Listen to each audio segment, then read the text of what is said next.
istiqamah wa allaw istaqamu, kalau kalian istiqamah ala tariqati, pada jalan manhaj yang telah aku turunkan ini, la asqainahum ma'an ghadaqa, aku akan limpahkan kepada mereka rizki yang tanpa batas.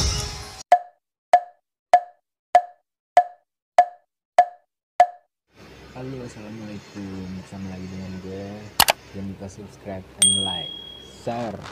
Wa may yattaqillaha yaj'al lahu makhraja wa yarzuqhu min haitsu la. Siapa yang mampu meningkatkan takwanya kepada Allah, salatnya meningkat dari yang fardu tambah sunnah, amalan hartanya meningkat dari zakat tambah infak, amalan Qur'annya meningkat dari sekedar baca mulai kemudian tilawah atau mulai menghafalkannya, amalan puasanya meningkat dari Ramadan mencari sunnah-sunnahnya, tingkatkan. Maka pengertian persamaannya, ya ja'allahu makhraja, semakin meningkat takwanya, semakin aku tuntaskan semua persoalan kehidupannya. Jadi Bapak Ibu kayaknya nggak dapat masalah, padahal Anda tuh mengalami masalah sebetulnya. Cuman masalahnya sebelum dialami diringankan oleh Allah sehingga seakan-akan tak terasa. Ada yang langsung masalah dihadapkan di depannya, tapi diberikan ketenangan dalam jiwanya sehingga perasaannya nikmat saja. Padahal sebelumnya tidak begitu. Macet, sebelumnya menghujat, kadang mencela, klakson nggak berhenti, ya, bikin status juga, langsung kasih komen negatif, ya, Jakarta kesini banjir, siapa gubernurnya, misalnya, nama, apa solusinya? Ini begini, ini begitu, apa solusinya? Apa ketenangan yang kita dapatkan? Tapi ada orang yang ketika dapat macet, tiba-tiba, Allahu Akbar, dia cuma klik dengan satu tombol, klik keluar merotal. Alhamdulillah ya Allah, engkau kasih macet. Kalau enggak macet seperti ini, bagaimana aku kemudian mendekat kepadamu dengan mendengar murotal ini? Ternyata ketika macetnya 15 menit, hafal ayat 3 ayat. Selalu ada hikmah dalam kehidupan. Sedang zikir, ada yang berdoa, itulah yang dimaksudkan. Dientaskan persoalan, diberikan ketenangan, dan dipahamkan tentang nikmat yang diberikan. Ada orang yang minta dulu. Nah nanti orang soleh ini, solihin, itu diantara mereka bertawasul dengan amal solehnya. Ada yang sering bersolawat, tawasul dengan salawatnya. Ada yang sering infak, tawasul dengan infaknya. Bukankah kita pernah mendengar kisah yang sangat viral? Padahal masa itu belum ada media sosial, tapi sampai kekinian sekarang. Kisah ini terjadi sangat lampau, sampai sekarang lewat 15 abad masih viral, dibukukan. Perhatikan, kalau kita ikhlas, maka semua kisah kebaikan kita akan diangkat sampai di masa yang tidak batas, sampai terjadi hari kiamat kembali kepada Allah Subhanahu wa taala. Walaupun komunikasi alatnya tidak lengkap. Pernah dengar kisah 3 orang yang sedang berjalan, kemudian tiba-tiba ada hujan, berlindung masuk ke sebuah gua. Begitu masuk di dalam gua itu, kisahnya sangat populer sekali, sampai ada di Sahih Al-Bukhari, sampai sekarang sedang dikisahkan. 3 orang laki-laki sedang berjalan beraktivitas. Tiba-tiba datang hujan deras, berlindung masuk ke dalam sebuah gua. Ketika duduk di gua itu, tanpa sadar batu dari atas menggelinding menutup ke dalam muka pintu gua itu. Pus, rap. Saking padatnya tidak meninggalkan celah yang cukup untuk mereka keluar. Akhirnya setelah reda, berusaha untuk mendorong. 3 orang nggak sanggup. 1 lemas, yang 2 dorong makin nggak sanggup. 1 lebih lemas, 1 orang dorong, ya sama betul-betul nggak sanggup. 3 aja nggak sanggup, 1 pengen dorong, nggak bisa. Akhirnya yang paham rumus ini, dari 3 orang itu mulai berkata kepada teman yang 2, ini mustahil kita bisa kemudian tuntaskan kecuali kita bertawasul dengan amal soleh yang pernah kita kumpulkan dalam hidup. Jika kita sudah merasa tak mampu sebagai makhluk, maka ini tanda dari Allah untuk meminta kepada Khalik. Dan disinilah kita disadarkan oleh Allah pentingnya amal soleh.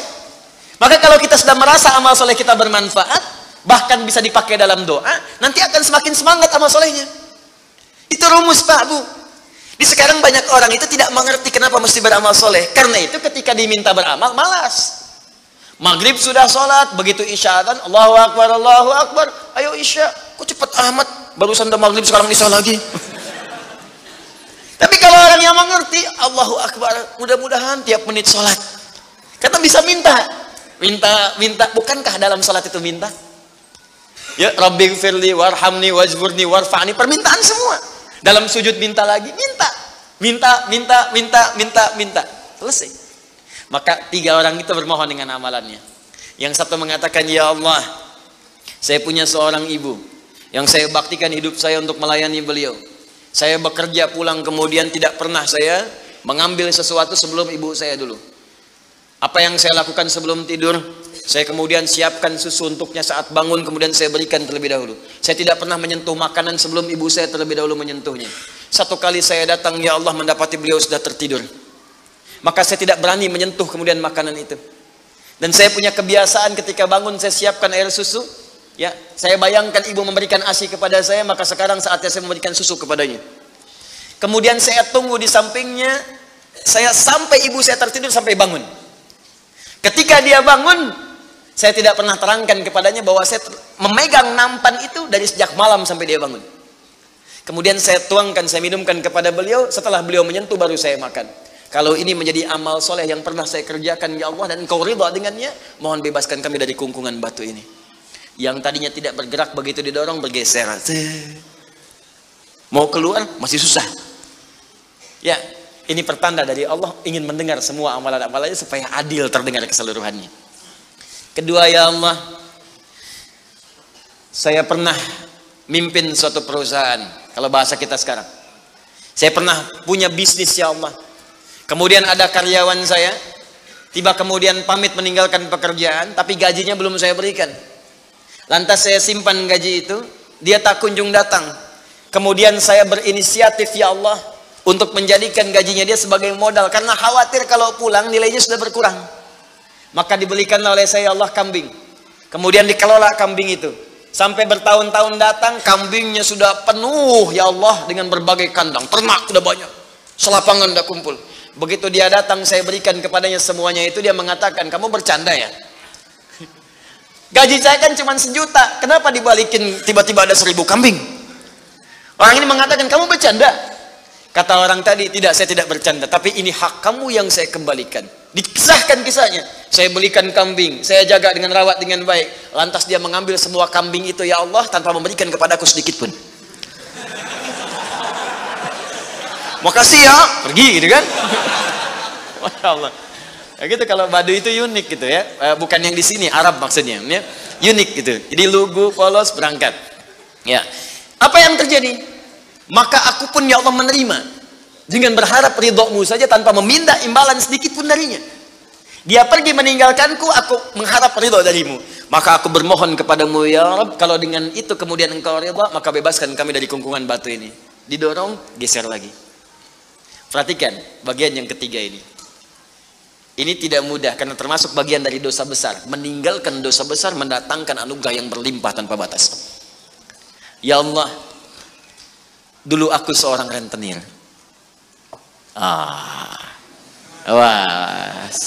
Banyak sekarang nih, ya, yang benjol-benjol, yang catat-catat. Dulu aku seorang rentenir, ya.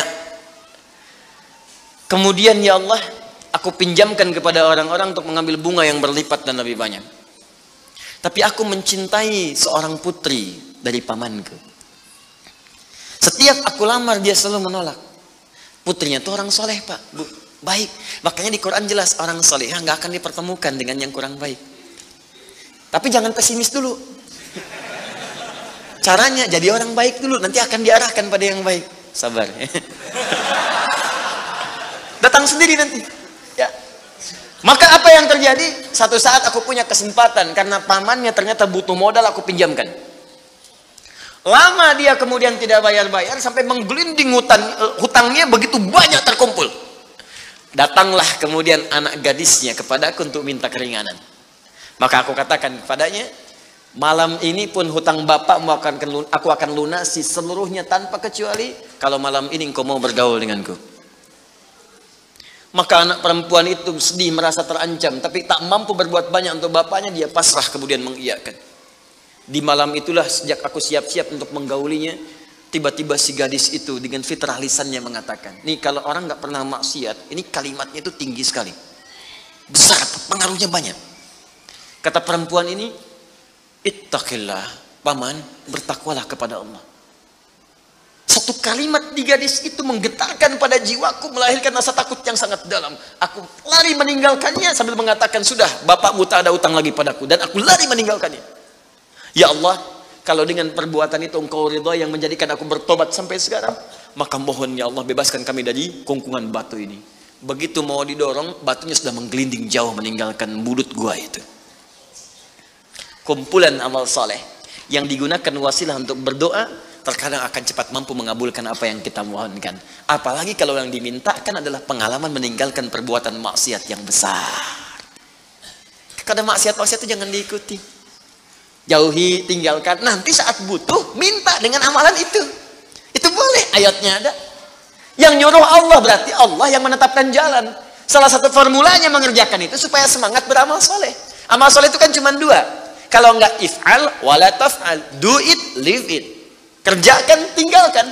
Kerjakan salat, jauhi zina. Kerjakan kemudian infak, jauhi bohong. Kerjakan ini, tinggalkan ini. Anda cukup kerjakan, tinggalkan. Dan dengan wasilah itu minta kepada Allah. Jelas di sini? Nah, ini mungkin doa banyak disampaikan tapi jarang terkabulkan karena pengertiannya terbalik. Yang ditinggalkan dikerjakan, yang dikerjakan ditinggalkan. Terus dengan pedenya minta, ya Allah mohon kabulkan. Susah. Kenapa? Naktah sauda. Ketika berbuat maksiat mulai ada penutup, kemudian dicawan hatinya. Mulai yang ringan dulu begini. Sehingga saat cahaya akan masuk tidak tembus.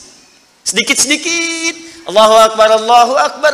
Dulu belum dengar adzan sudah ke masjid. Sekarang sudah dengar adzan masih belum semangat tuh ke masjid. Ini ada cawan nih yang ditutup. Makin keras lagi.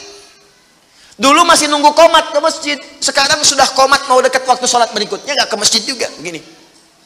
Tapi kalau sudah begini, ini yang susah. Bahkan orang sholat pun masih disoal juga. Ngapain sholat? Tidak akan memberikan solusi. Soleh ya, ini udah begini. Sulit. Karena itu ketika memohon kepada Allah, kalau makanannya haram, perangkatnya haram, maaf, minumannya haram, pakaiannya haram, itu anna yustajabu lidzalik, kata Nabi di hadis Muslim. Maka barangkali itu penyebab doa sulit dikabulkan. Bukan Allah nggak ngabulkan, ketika diberikan nggak tembus tuh, nggak masuk. Begini cara berpikirnya. Jadi Al-Fatihah mengajarkan kepada kita untuk istiqamah, menjadikan satu di antara 4 golongan Nabi, Siddiqin, Syuhada, dan orang soleh sebagai modal kehidupan, supaya salah satunya hidup kita ringan. Istiqamah. Kalau sudah istiqamah, maka apa yang diberikan? Limpahan tanpa batas. Quran surah ke-72 Al-Jin ayat ke-16. Saya selesaikan dulu yang ini ya sebelum pindah. Wa allaw istaqamu 'alat tariqati la asqainahum ma'an ghadaqa. Wa allaw istaqamu, kan kalau mereka istiqamah 'alat tariqati, pada jalan yang telah kami tetapkan. Kata Allah jalan hidup jadikan role model kehidupan Nabi. Contoh prakteknya lihat Siddiqin. Kalau mau bertahap pelan-pelan, baca satu ayat amalkan, seayat amalkan, hadis satu amalkan. Jangan banyak-banyak. Ya, belajar meninggalkan larangan. Minggu pertama larangan di mata, jauhi larangan mata. Pekan kedua larangan telinga, pekan ketiga larangan lisan, sampai ke ujung kaki, sampai tubuh kita terbiasa meninggalkan larangan. Praktekkan. Kalau istiqamah, wa allaw istaqamu, kalau kalian istiqamah ala tariqati, pada jalan manhaj yang telah aku turunkan ini, la asqainahum ma'an ghadaqa, aku akan limpahkan kepada mereka rizki yang tanpa batas. Karena kalau disampaikan dalam keadaan azan, itu berpeluang besar benarnya. Karena itu, dan Al-Quran tidak ada yang salah. Ma'an ghadaqa di ayat ini bukan berarti air, tapi gambaran dari limpahan yang tiada bertepi. Bukankah kalau dalam saat haus paling enak minum air? Bukankah kalau energi itu hilang, air yang datang bisa menguatkan kembali? Ya kan? Bukankah air bisa menjadikan yang kotor menjadi bersih? Maka rizki itu sifatnya luas. Bisa jadi kemudian materi, bisa uang, bisa ketenangan, bisa limpahan keturunan, dan sebagainya. Istiqamah.